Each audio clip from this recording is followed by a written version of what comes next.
Um, I'm Nina Gordon-Kirsch. I'm the Massachusetts River Steward at the Connecticut River Conservancy. And um, it's my job both to be following this hydropower relicensing, but it's also my job to help people in the valley understand our river system. And so tonight is kind of a two for one, a both of let's understand what these hydropower facilities are and where they are on the river, and then what do we do about it right now? We have this opportunity to submit public comments to the federal government. So it's a special opportunity. It's the last time to comment, and I'll talk more about what that looks like during this presentation. So figure out my tech. Great. So first we'll talk about Connecticut River Watershed as a whole, and then specifically this hydropower relicensing is run by the Federal Energy Regulatory Commission, which is based out of DC, Washington, DC. And then we'll hone in on our two local hydropower projects, and we'll close with looking at the comment period to the federal government. And so if folks who are well versed on the topic want to arrive at the end of the presentation, you can come back and, follow along in the background and come back when it's relevant to you. But I'm happy to be here from a beginner standpoint. So the Connecticut River runs through 4 different states: Vermont, New Hampshire, Massachusetts, and Connecticut. And Connecticut River Conservancy is present in all 4 states, and we're doing our best to protect the river in all 4 states. And there are so many dams on tributaries and on the mainstream.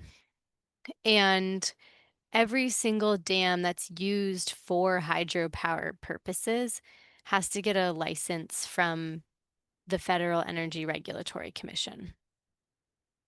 So in 1935, FERC was created, the Federal Energy Regulatory Commission, to do that, to give permits to hydropower facilities and other energy facilities.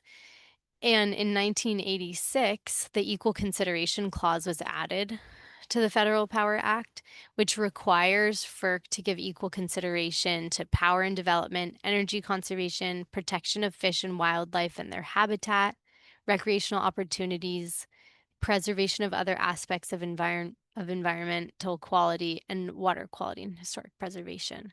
So this is a really important, I like bring this up. It's the only part of the Federal Power Act that I really hone in on, because it's the reason why we get to why the environment is taken into consideration by the federal government, by this energy regulatory commission, is because they have to look at the environment and recreational opportunities and all the aspects. It's not just about power. So right now we are on year 13 of our relicensing for the facilities that are local. And each facility gets a 40-year license, or we're currently operating under a 40-year license. And it was granted in 1978. And now we're in this relicensing process to give it a new license for the next either somewhere between 30, 40, 50 years.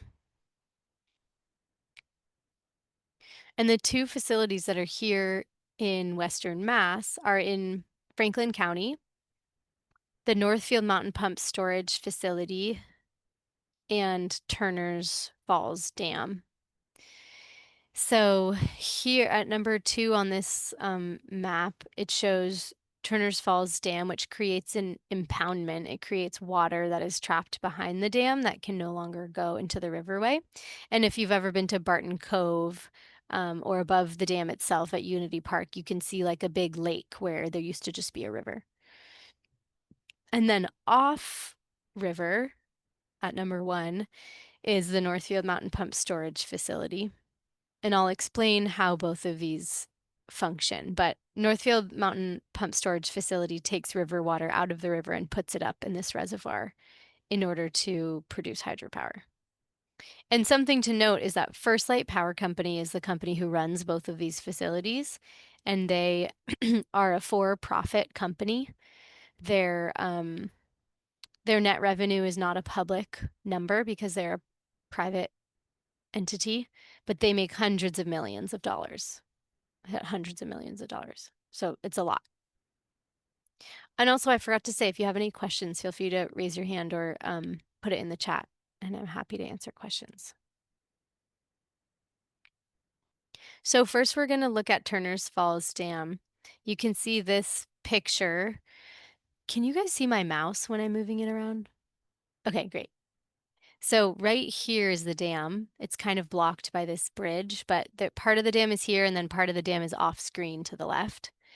And it creates an impoundment above the dam. Below the dam here and on the right is the natural riverway right here. And then because there's a dam here, First Light is able to reroute some of the water out of the river and into this power canal, this man-made concrete power canal that runs parallel to the riverbed. You can see them parallel to each other. And you can also see, this photo was just taken a few weeks ago, but it would probably look like this today. You can see a lot of rock bed is exposed here and here. And that's because the power company takes water out of the river and they put it in this power canal. And how they create energy is there's two different places where they let water from the power canal flow back into the river. One of them is a very small facility. And then at the very end of the power canal, there's a much bigger facility, and they run the water through turbines. And then below the power canal, the water is all back in the riverbed again. So this section of the river, I call it a dewatered riverbed, and the hydropower company calls it the bypassed reach because the water is bypassed in this reach of the river. So at the two different places where the power canal releases water back into the river, it sort of looks like this. This is like a very basic graphic, and all hydro facilities look a little bit different depending on what their technology is that they use. But this would be the power canal where the water is being held. And then they put water through a penstock, which is just the name for a pipe that creates power. And it spins a turbine, and the turbine spins a generator, which then puts energy onto a grid. And an important thing to know about energy, I am not an energy buff, but what I have learned and do know is that energy is created on demand. So unless you have a battery, you can't store energy. It has to just be created when you need it. Unlike water that can be like stored and then you can turn on your tap and it'll just be there even though it's stored before, if that makes sense. So at Turner's Falls Dam, it was first built in 1794 as a canal project, so as like locks system to get boats and transport things up and down. And then it was, I don't have it on here of when it became a hydropower facility, but I want to say, someone might know this, I would say like 1970 or something like that. Oh, no, Cabot Station was in 1915. So no, the dam was raised in 1970. So anyway, there's two places that generate power. There's Station 1, which is a small facility, and there's Cabot Station. And from both of these facilities together, we get 68 megawatts, 62 from Cabot and 5 from Station 1. So that's the amount of energy that it creates. And 18 million annually for those projects producing energy. And then when we think about the impact on the, so we have to get energy from somewhere for our current civilization. And I really think it's important for us to think about our impact on the environment based on where we're sourcing our energy from. So when we think about a dam, there's a lot of impacts on the river and on the ecosystem. There's stream bank erosion because the water ends up changing the plant life on the sides of the river. There's a water temperature alteration, so the water is a lot warmer in the top of a reservoir than it would be in a free-flowing river. dewatering different sections like we saw with the bypassed reach. Fish migration is blocked. Sedimentation transport is also blocked. There's greenhouse gas released because all the trees and the plants that were in the impoundment before, they get covered with water and then release carbon out into the environment. And human access and recreation is impacted. So there's no more through paddling along the rivers. And then for Northfield Mountain Pump Storage Project, oh, and by the way, I do just want to say there's this company that's called Lighthawk, and they volunteered to take us in an airplane to take these aerial photos that are helpful for us to teach and use. So want to give them some credit. So this is the reservoir that's up on top of the mountain, and the Connecticut River is down here in the valley. And how a pump storage project works is the hydropower facility will take water out of the river and put it up here in this reservoir, which can also be considered like a battery because there's no storage for energy, but this is a way to store water that can produce energy on demand. So when our civilization, when the energy grid needs energy, the water from the reservoir is released down the mountain and pushes through turbines to create energy. And so this is very different than an inline turbine like at Turner's Falls Dam because there's no energy required to start this system. It can start from nothing because it has this gravity. And another thing to note about pump storage facilities is that in this case, actually, I think I have a picture for this. Let me see. Yeah. So for pump storage facilities, there's usually a lower reservoir and an upper reservoir in order for the water to be put back and forth. In the case that we have here at the Connecticut River, the lower reservoir is actually the river. So every single day, the First Light is taking water from the river. When the energy grid is more affordable, they use energy to pump the water up to the upper reservoir. And then when energy is really expensive and really needed, they drop water back down into the river. And this process is a net loss in energy. So it takes more energy to pump the water up to the reservoir than it does of what you can harness from pushing it through the turbines to get back down. So it's a net loss in energy overall. And it's a financial strategy because when the market has low energy prices, that's when First Light pumps it up. And then when the grid needs more energy and it's more expensive to buy energy, they'll get a profit and they'll pump the water back. I mean, they'll push the water back down to create more energy.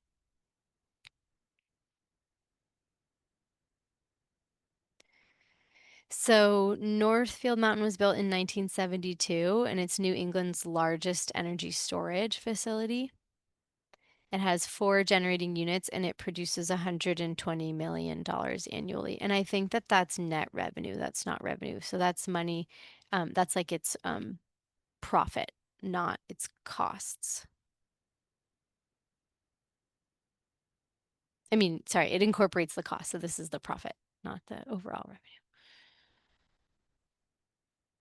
Okay, so now that was actually before I move on. Does anyone have questions about the facilities or about hydropower before we move on to the FERC relicensing? I have a question. I don't know if you know the answer to this, but do you know if the pump storage project is like a peak considered a peaker and gets forward capacity payments from ISO New England? Oh, I don't know. It's definitely, what is the term you used? Peaking? Yeah, I mean, it's definitely a peaking facility. yeah. So like ISO New England, I don't know if you're familiar with the system and I don't need to go No, on this about it, is but good. like I want to know more about ISO New England. ISO New England and like not exclusive to them, but in this area, there's like forward capacity payments is the system we have currently. So they're paying plants, like mostly fossil fuel plants, obviously, but that respond to peaks, like what you're talking about when the demand is really high, pay pay them to like basically be on call for that. Oh, yes, they So do it that. seems like They it would be part of that system, but I don't know if you. Yes, yes, and they're it is. They make a lot of their money not even um producing the actual energy, but having the capacity to produce it in case it's needed. Yeah. Yeah, do you have a sense of that 120 million, how much of that is like what the split of that is? I don't know, but I do know someone who you could talk to, who you could like nerd out on energy with if you want to do that. Someone who I consult all the time. She helps me understand this. Her name's Eve Vogel. Do you know her? Cool. She No, I teaches don't know. at Yeah, that I'd UMass. be interested in that, but Okay, yeah, I'll yeah. connect you guys. Cool. Any other questions? Okay, here we go, FERC. So, um, in this graphic, it's showing some of the different steps that the relicensing takes. And I just want to say, we are in year 13 of this relicensing. A lot of other hydropower facilities will do this process in 4 years or like a very small handful of years. It is an anomaly that that it's been 13 years now, and we can get into the details of why, but part of it's COVID, but part of it is um, that that this is a really complicated system and that there's so many people from the general public who are pushing back and who are advocating for the river and for the fish and for recreation. Yeah, it's so good that we're able to do that because it's really making changes. If we hadn't been involved this whole time, not much would have changed in the old license, and there's a lot of bad stuff in the old license. So we are now here. FERC issues environmental document and solicits public comment. So there's a few different environmental documents that they can choose to do. In this case, they did an environmental impact statement. This is required by a law, the National Environmental Policy Act, which makes the operation of a project look at how it's going to impact water quality, fish, wildlife recreation, and compare different options of what's possible for how this project to function so that the NEPA, National Environmental Policy Act, requires that so that the environment is taken into consideration during this relicensing process. And this is the last step of the relicensing. So we're in like the final stages before the license is actually publicized. So over the past 13 years, there's been particular issues that CRC has been tracking, and we're still tracking them to this day in the environmental impact statement. So actually, I'm going to go back a second just to explain a little more context. Throughout these different steps, there's been a lot of other public comment periods, and CRC plus the general public has been advocating for a lot of different issues in the river, like recreation, like higher flows for fish migration, erosion issues, and some of it's kind of like there's this whole slew of issues, and every comment period we get like half of what we half of one point of what we want or like one other point. And so every time it's like chipping away at getting the actual end all that we really want. So now we're kind of we're at a place where we're able to track less than we did 5 years ago because we've gotten some of what we've asked for, which is really awesome. So right now, what I'm focusing my energy on is in the overall like FERC process, something that the EIS and the license, the current draft license, does not account for is climate change. And this is because I know this is because there's some part of the FERC relicensing process. I don't actually have it to quote, but there's some legality around them choosing a license that is particular to right now and doesn't make hypothetical projections on the future. And I think that was created back in like 1913 when nobody knew climate change, when like they were like, oh, it's a good idea. We shouldn't think about, we need to make decisions for right now and not just like project. But now that climate change is proven and very much present, especially here in the valley with flooding and droughts and all of that, we're advocating that it is going to that they should be taking that into consideration as things will change in the process. In the next 40 to 50 years, this license will be functioning, and we know climate change is going to continue in the next 50 years. Um, Another thing that is not being tracked here is cumulative impacts. So that's like, what is going to happen over a long period of time instead of just like what's happening right now. And it's different from the climate change piece because this is more of like, okay, let's say erosion is happening right now, but what does that look like in 50 years from now to have so much erosion? Like, what are we going to end up with? Is our river going to be so much wider? Is it going to be so much shallower? What's the sediment going to look like? So, kind of the overall timeline. Um, Financial assurance, it's not included here, and what that means is that we are asking First Light to be financially responsible for their hydropower facilities if they ever decide to leave them. So right now, a hydropower facility could, like at Turner's Falls Dam and the Power Canal, First Light could choose to not be operational anymore, and all of that infrastructure would stay there. They have no responsibility to take the dam out. And then another bigger overall issue relating to like NEPA, the environmental protections, is that we're following that we want the endangered species protection for short-nosed sturgeon, which are both state recognized and federally recognized endangered species. And then at Turner's Falls Dam, below the dam in that section of the river that's dewatered, we are advocating for 1400 CFS from July 1st to November 15th. And right now, they are only requiring the flow be 500 CFS, which is probably kind of how you saw the picture, like that amount of flow. And earlier than July, we have gotten to a place during settlement agreements where the flows are high enough for fish migration in May and in June. So we're not having to fight for that anymore. And now we're just looking at July through November and wanting to make sure that there's still enough water in the river for a lot of things, for recreation, for boating, for water quality, um, and for fish. And specifically now that we know sturgeon are in the river system, for sturgeon to be living in that area. Yeah, Peg. I wanted to back up to the decommissioning and financial assurances part. As far as I can see, they are using language on the fish ladder that says that they will decommission, or whatever word they're using, the old one, by either taking it out or leaving it in place. Is there any reason they should leave it in place? So that's something that we should be pushing for also, is when you're done with that one because it doesn't work, get rid of it now. Yeah, great. Thank you so much for pointing that out. I'm just going to make a note of it to myself too. Thanks.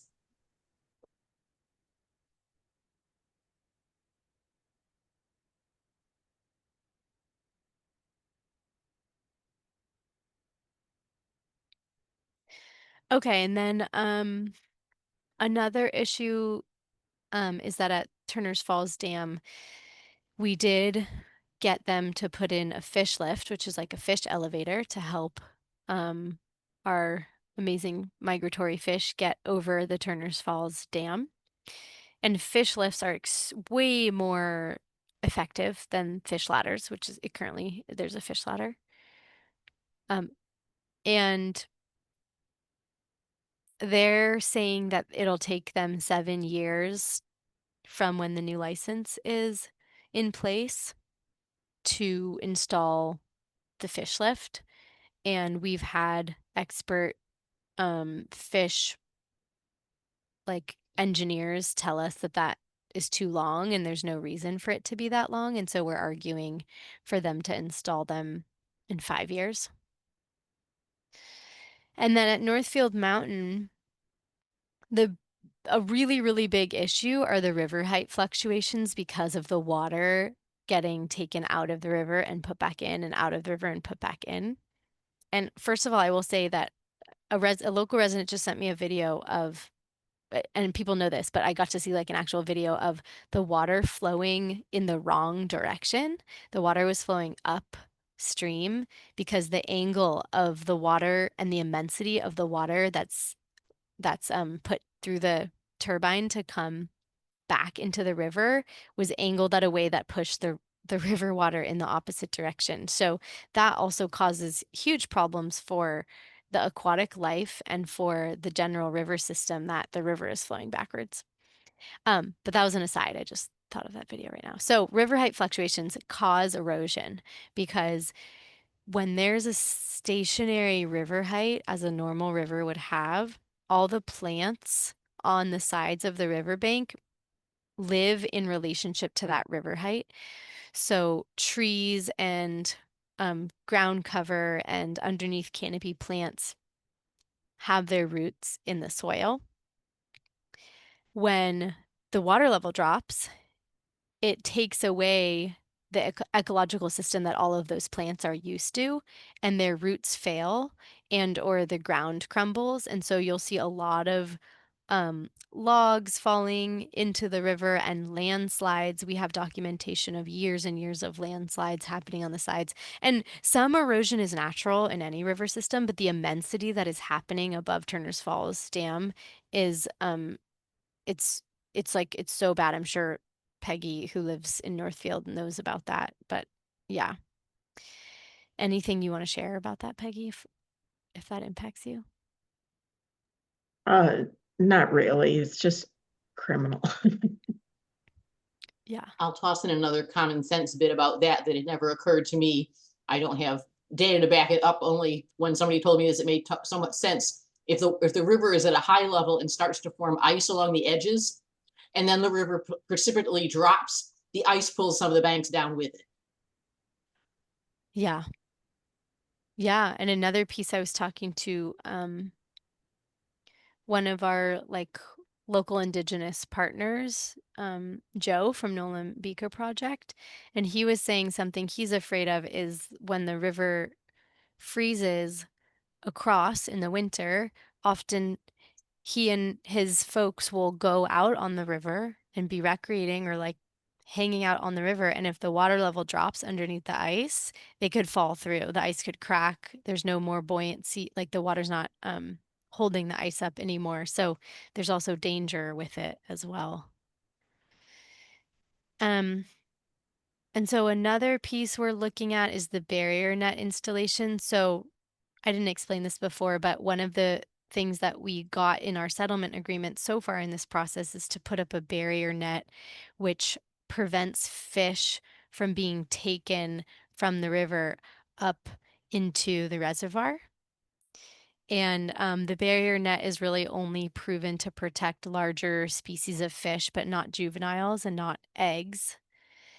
So it's both the effectiveness of the barrier net and then also the timeline of installation that we're watching. So the EIS says the timeline for installation would be 4 years, which is much better than what First Light had originally agreed to,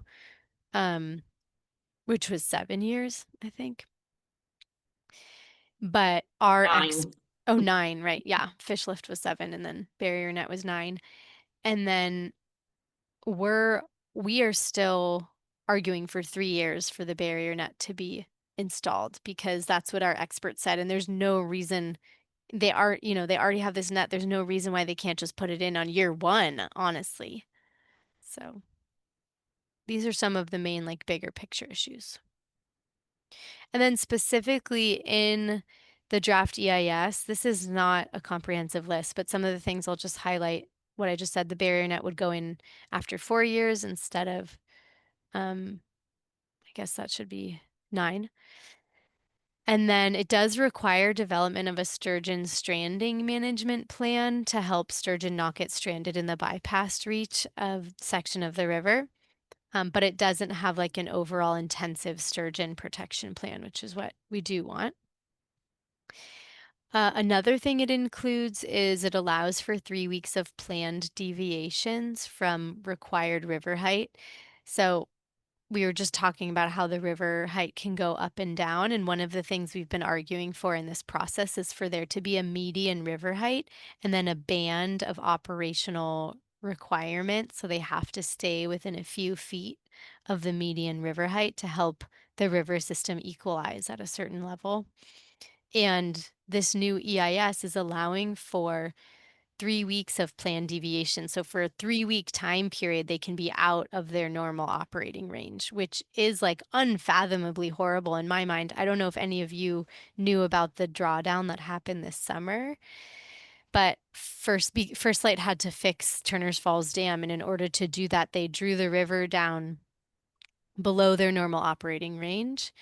And it was only for 1 day, and thousands of mussels died. There were a bunch of other aquatic species who were stranded. People couldn't recreate. Barton's Cove was completely drained. My friend's campsite got canceled that week. So there's to think that like that was only for 1 day this summer, and that this is going to be allowing for 3 weeks of planned deviations is horrifying to me. Is that consecutive or just as they come up over the course of a year? And I presume that's 3 weeks per year. Yeah, it's 3 weeks per year, and it doesn't say whether it's consecutive or not, so it can be consecutive. And then, as I spoke to before, the flows they're still allowing for it to be as low as 500. I mean, the highest requirement is 500 CFS between July 1st and November 15th, which is not high enough for ecological life. You could see, like you guys could see in the picture that the rock is exposed in the riverbed, and that's not how a river should be, to be able to see the bottom of the river. And then erosion prevention measures are not strict enough, and we need more protection for endangered short-nosed species.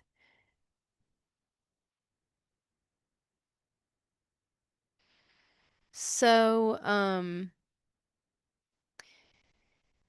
the public comment process, which now just opened a public comment process. Comments were supposed to be due in July, but we asked for an extension and they granted it. So we have until August 28th to put comments in about any of these issues or, any of these issues or anything you want to say. And the people often say that, like, why should I submit a comment? What is it really going to do? And I would say a few things to that. One is that FERC is legally required to read every single comment that comes in and consider it as they're making their final decisions. And 2, they don't live here. They live in Washington, D.C., so we are the eyes for them to know what's going on here. And it's so important for us to give them that perspective, because otherwise they're doing their best to try to understand the issues at hand, but it's not a part of their daily life like it is for us here. I'm going to turn to the chat. I see Reese has some comments here.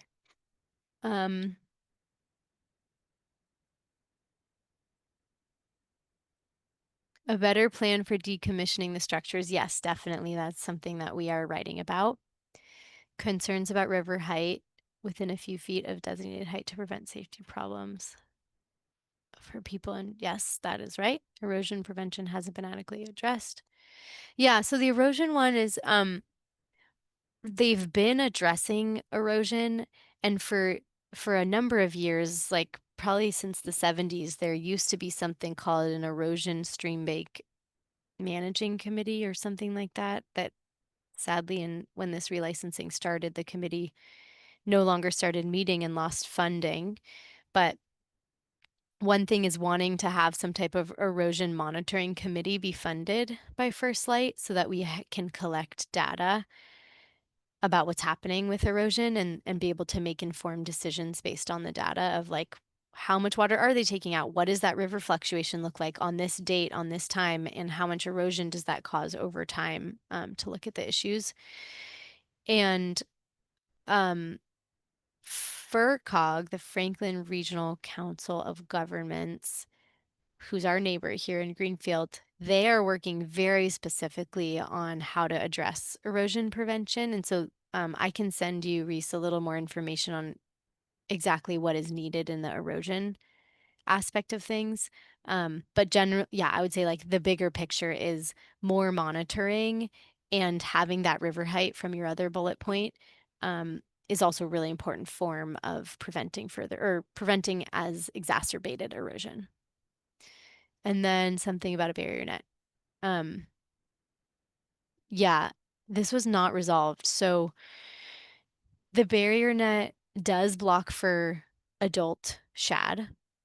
It does not block for juvenile sea lamprey, like the little tiny eels, or for shad eggs. Neither of those have been resolved. So that's something to say, is that more testing needs to be done, or better design needs to be done on a barrier net that can adequately protect the aquatic species in the river. And then separate from the actual functioning of it is the timeline in which it gets installed. So we want it to go in as quick as possible so that as little aquatic life is impacted. And then a funded committee to evaluate and manage erosion. Yeah. Okay. So any questions before we go into like what your comment should include and how to submit a comment? I have a question. Yeah. I guess it's kind of two parts. One is I'm curious, you mentioned like an Indigenous partner that you all work with, and I'm curious like if you can say anything more about like just like the Indigenous community. I mean, I've heard in other parts of the country like the impact that dams have had on Indigenous communities and their connections with the waterways. So I'm curious like what that has looked like here with these projects.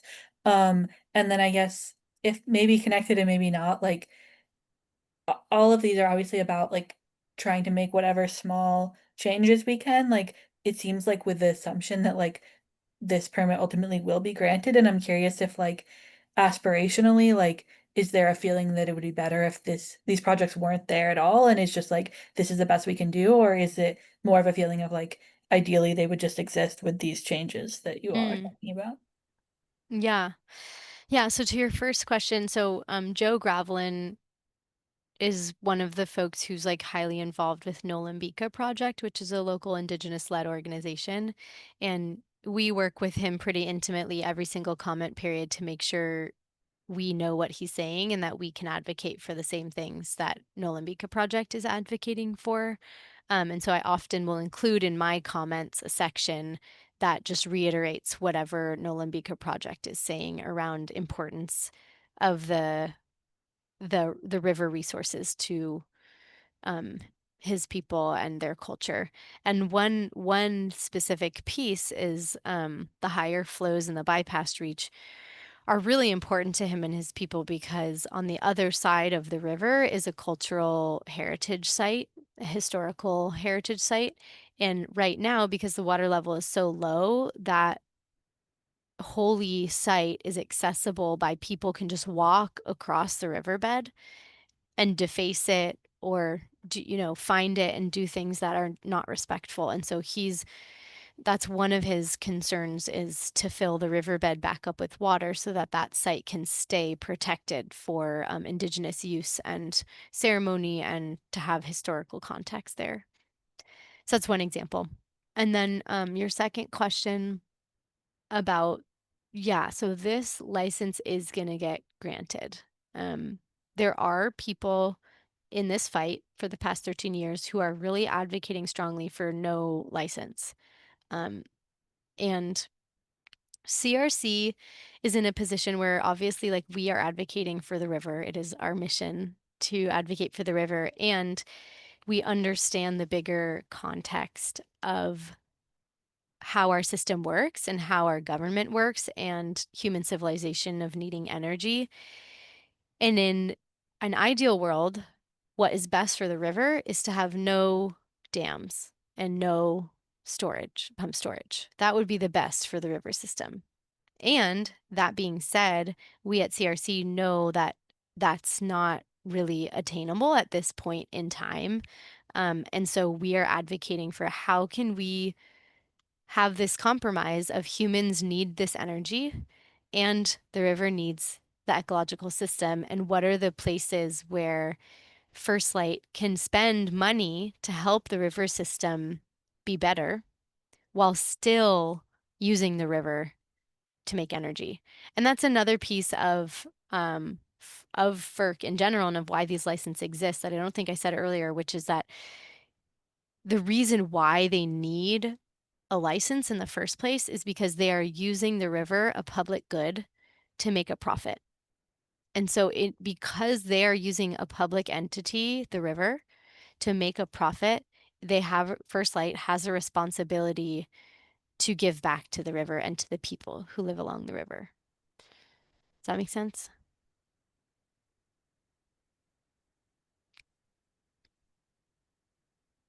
Aaron and then Peggy. Thanks, Nina. I just have a quick question, so I won't take up too much time. In terms of given that, this has been a 13-year, process and we're sort of heading towards the end of it, is there a timeline that FERC has to abide by in terms of when they're going to grant the license or release their final environmental impact statement? I've been looking around at some of the documents and I can't explicitly find if there's anything out there that says, we need to have this submitted by such and such date or by such and such time. So I'm curious if there's any sort of timeline in which, this all has to be decided on. Yeah, that's good. I am referencing my FERC flow chart to see if they have a timeline listed, but I don't think.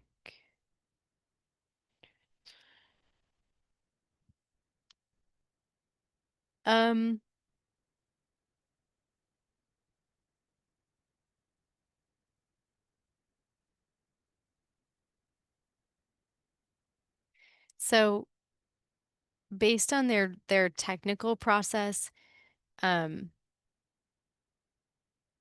60 days after they release the draft EIS, there's a 60-day comment period. And then 90 days after the comment period closes, they have a final EIS.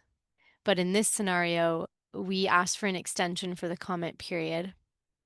And so I would guess that the final EIS might come actually more like January or February. Mm-hmm.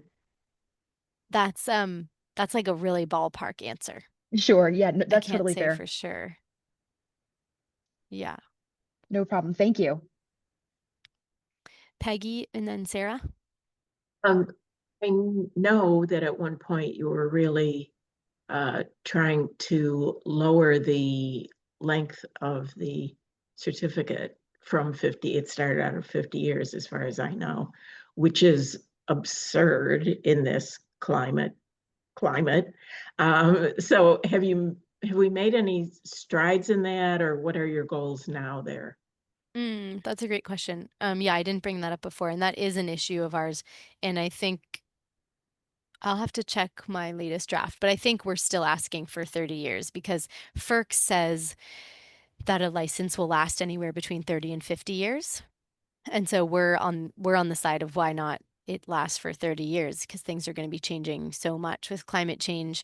And we want to make sure we're checking in on our river system more often. And given that we're in year 13 of this relicensing, if you get a 30-year new license, that actually is like a 45-year license because they are operating under their old license while the relicensing happens. So yeah, thanks for bringing that up. I didn't put that earlier in the slides, but 30 years.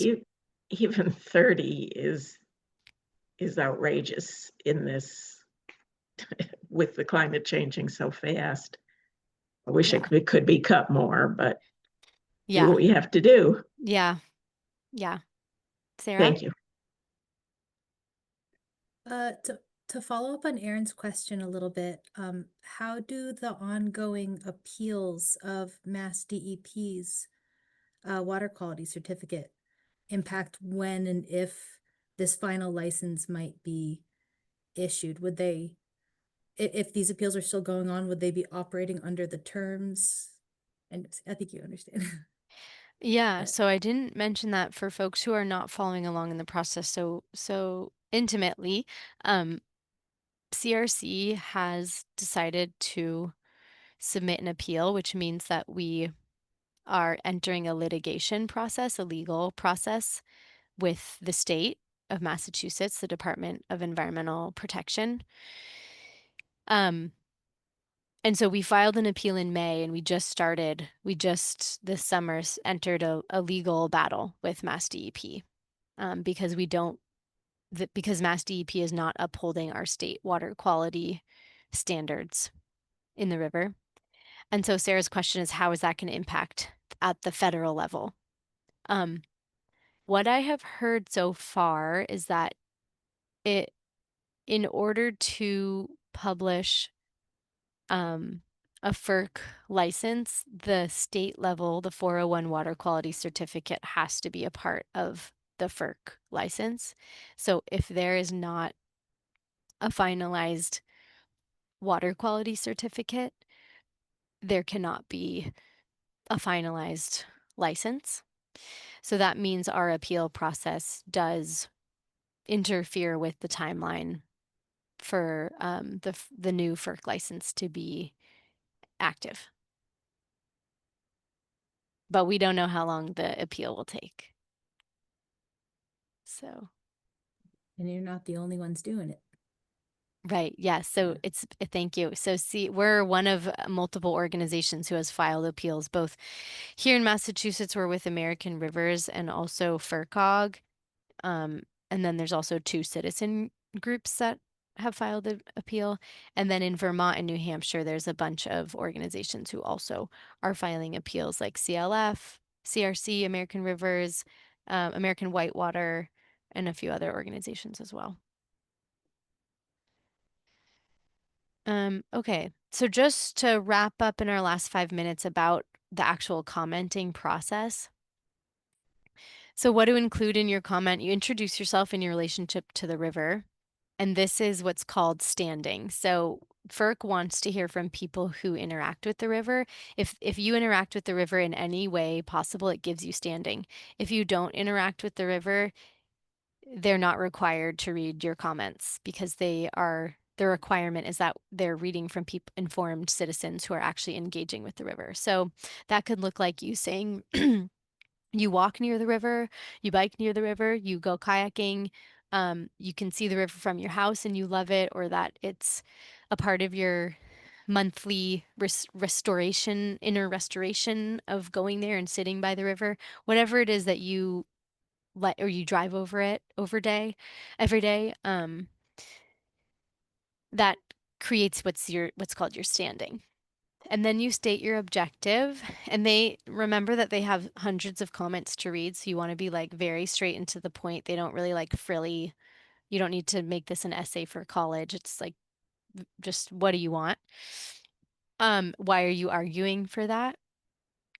And then if you have a short comment, you don't need to make a summary. But if you have a long comment, you can summarize the main points at the end, maybe by bullet point. And online comments are accepted until 5 p.m. on Thursday, August 28th. So we have about 2 more weeks to submit them, and you can submit them at any time starting now. And handwritten comments can be sent to this office postmarked by 5 p.m. on Thursday, August 28th. And I have a few resources to share. I'm like, maybe I should, well, we're almost over. I'm not going to share my screen now, but I will put resource documents in the chat right now. Here is a comment example document that I made that just kind of like, you can copy and paste it and change whatever you want to submit your own comment. And then let me actually see this.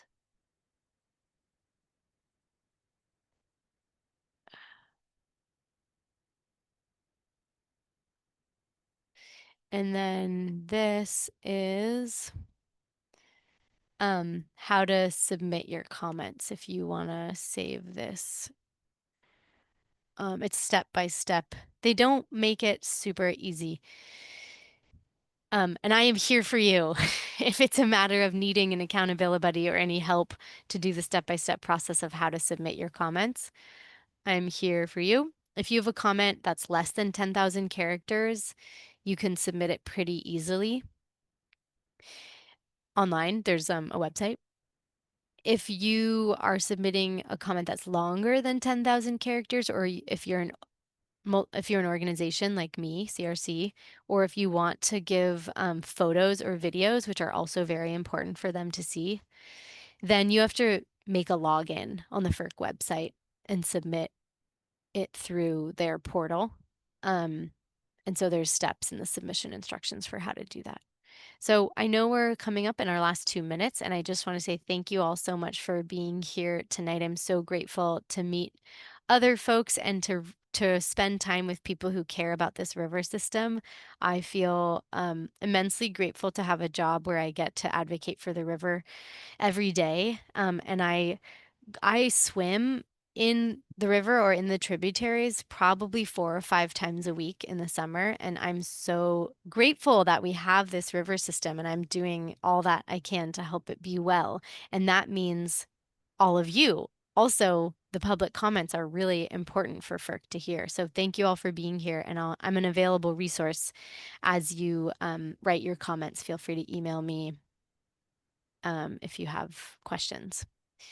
And I'll end it at that, and then we can chat. I'll stay here and talk to Peg and anyone else who wants to stay around for any other extra questions. So What I wanted to say is, for those who don't know, if you open the chat and find those 3 little dots for more, it'll give you an option to save the chat so you can keep all the links she's been sharing.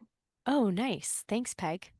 And yeah, I will figure out, I'm not so good at tech stuff, but I'm going to figure out how to send a follow-up email with these links too. Also, I found what's easier for me, because the chat can get really bogged down, is when a link appears that I want, I just click on it so it's open right now, and then later I can go back and save the link for myself. Nice. Nice. Thank you, Nina. This is great.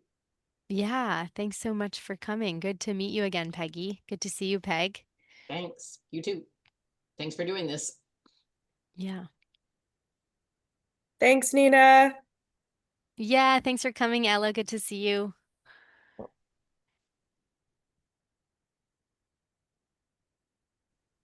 Thanks. See ya. So I'm not sure I'm going to go to my 7 o'clock.